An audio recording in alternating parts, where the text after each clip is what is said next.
Vote দিয়াৰ অধিকাৰ সেইটো চৰকাৰখনে কাঢ়ি লৈ গৈছে। আজি ভোট চুৰি প্ৰসংগ ওলাইছে। আজি ভাৰতবৰ্ষত ৰাইজে ভোট দিছে এটা, টিপিছে এটা, ওলাইছে এটা। ভোট দিছে কোনোবা ৰেজাউল কবিৰক, জিকিছে বেলেগ এজন ৰহমান। গতিকে EVM মেচিন আৰু আটাইতকৈ ডাঙৰ কথা, নিৰ্বাচন আয়োগে আজি জ্ঞানেশ কুমাৰ নামৰ মানুহজনে নিৰ্বাচন ঘেৰিছে। 10,000 টকা দি মানুহৰ ভোট কিনিছে।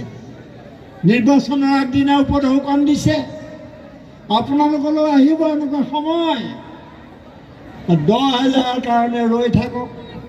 সেই 10,000 5 বছৰ চলিব, এইটো আশা কৰিব বহুতে। কিন্তু ইমান বস্তুৰ দাম বাঢ়িছে। আজি মই মূল্যবৃদ্ধিৰ কথা ক'ম, নিবনুৱা সমস্যাৰ কথা ক'ম, কি ক'ম? কোনো এটা উদ্যোগ নাই।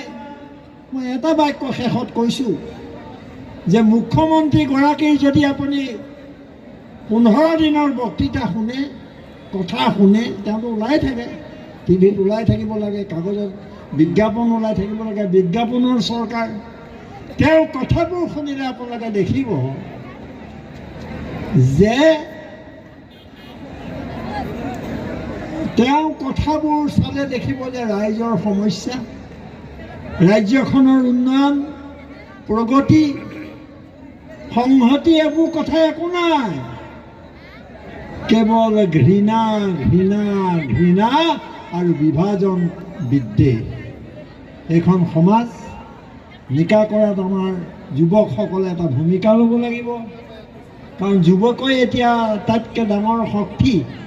পৃথিৱীৰ আমি বহু দেশত দেখিছোঁ যে গণতান্ত্ৰিক শাসনত অসমৰ স্বয়ং যিটো শাসনত থকা দল, যিটো চৰকাৰ আৰু ৰাজ্যখনৰ মুৰব্বী মুখ্যমন্ত্ৰী হিমন্ত বিশ্ব শৰ্মাই এই মানুহখিনিক বাংলাদেশী লেবেল মাৰি তেওঁলোক অসমীয়া বিৰোধী বুলি তেওঁ চিহ্নিত কৰি সমাজখনক এটা পংগ অৱস্থালৈ লৈ গৈছে। এই সমাজখন আমি বচাব লাগিব। ইয়াত ধৰ্মৰ নামত বেপাৰ চলিছে, ৰাজনীতিৰ নামত ঘৃণা বিয়পাই দিয়া হৈছে। ইয়াত বহুত ধাৰ্মিক মানুহ আছে। কোনটো ধৰ্মই আন এটা ধৰ্মক ঘৃণা কৰিবলৈ শিকাইছে? নাই কৰা। কোনোবাই ক'ব পাৰিব মোক ইয়াত যে এইটো ধৰ্মই আন এটা ধৰ্মক ঘৃণা কৰিবলৈ শিকাইছে? ধৰ্ম আমাৰ এটা ব্যক্তিগত কথা। আমি দেখি আহিছোঁ সৰু ন্যায়ৰ প্ৰশ্ন, চাৰিওফালে আজি হুলস্থুল লাগিছে, ভাৰতবৰ্ষৰ বিভিন্ন ঠাইত দাবী উঠিছে। আৰু আপোনালোকে সজোৰে দাবী কৰক যে জুবিন গাৰ্গৰ মৃত্যুৰ ন্যায় লাগে, আমাক লাগেনে নালাগে? বৰ শব্দ কম।